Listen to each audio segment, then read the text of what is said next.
গাজায় ইসরায়েলের চলমান হামলার ৬ মাস পূর্ণ হলো ৭ এপ্রিল। এই সময়ে ইসরায়েলের বোমা ও গোলার আঘাতে সেখানকার বহু স্থাপনা তছনছ হয়েছে। প্রাণ গেছে অন্তত ৩৩,০০০ ফিলিস্তিনির। খাবার ও পানির সংকটে দেখা দিয়েছে দুর্ভিক্ষ।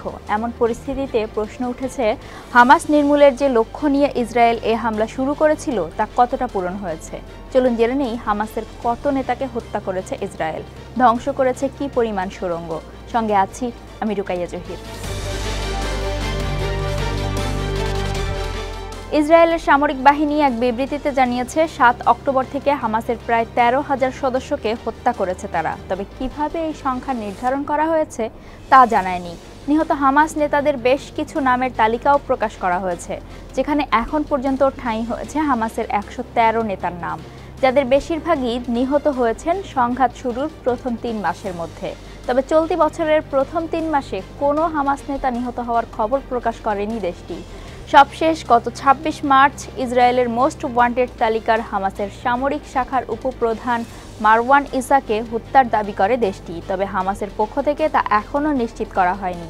ইসরায়েলি বাহিনীর দাবি, ৭ অক্টোবরের আগে গাজায় ৩০,০০০-এর মতো হামাস সদস্য ছিলেন। নিহত হামাস নেতাদের যে তালিকা ইসরায়েল প্রকাশ করে আসছে তার সত্যতা পুরোপুরি যাচাই করাও সম্ভব হয়নি। ইসরায়েলের তালিকায় মুস্তফা থুরাইয়া নামের একজন সাংবাদিকের নামও ছিল। এছাড়া অনেকের নামই একাধিকবার তালিকায় এসেছে। বিশেষজ্ঞরা মনে করেন, গাজায় ইয়াহিয়া সিনওয়ার সহ হামাসের বেশ কয়েকজন শীর্ষ নেতা এখনও জীবিত আছেন। ৭ অক্টোবর হামলা শুরুর সময় গাজায় হামাসের সুড়ঙ্গের যে বিস্তৃত নেটওয়ার্ক রয়েছে তা ধ্বংস করার প্রতিজ্ঞা করে ইসরায়েল। হামাসের হিসাব অনুযায়ী গাজায় তাদের সুড়ঙ্গের নেটওয়ার্ক ৫০০ কিলোমিটার। হামাসের কয়টি সুড়ঙ্গ ধ্বংস করা হয়েছে সেই প্রশ্নে ইসরায়েলি বাহিনী জানায়, গাজায় সন্ত্রাসীদের অবকাঠামোগুলোর বড় একটি অংশ ধ্বংস করা হয়েছে। মাঝে মধ্যে তারা গাজায় সন্ধান পাওয়া সুড়ঙ্গগুলোর তথ্য প্রকাশ করে, যেমন গত নভেম্বরে গাজার আল শিফা হাসপাতালের নিচে সন্ধান পাওয়া সুড়ঙ্গের নেটওয়ার্কের ভিডিও প্রকাশ করে তারা। কিন্তু বিশ্লেষকদের অনেকের ধারণা, হামাসকে নির্মূলের যে লক্ষ্য নিয়ে ইসরায়েলের হামলা শুরু করেছিল এই লক্ষ্য অর্জন সম্ভব নয়। ইসরায়েলি বাহিনীর সামাজিক যোগাযোগ মাধ্যমের তথ্য মতে তারা ১৯৮টি সুড়ঙ্গ বা সুড়ঙ্গ মুখের সন্ধান পেয়েছে।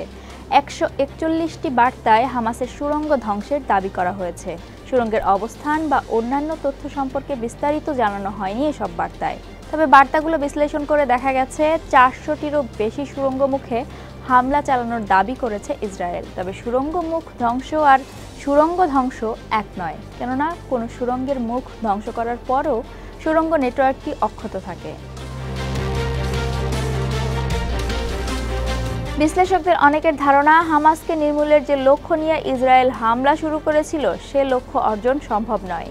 এ বিষয়ে জেরুজালেম ভিত্তিক বিশেষজ্ঞ ও লেখক নাথান থরাল বলেন, পশ্চিম তীর ও গাজায় ফিলিস্তিনি সমাজের অবিচ্ছেদ্য অংশ হয়ে পড়েছে হামাস সদস্যরা। বিগত মাসগুলোয় আরও বেড়েছে হামাসের জনপ্রিয়তা।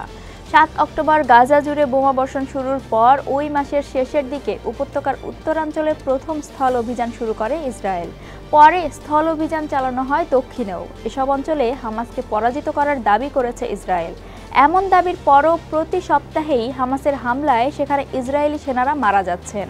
এখন ইসরায়েলের লক্ষ্য সর্বদক্ষিণে মিশর সীমান্তের রাফা এলাকা।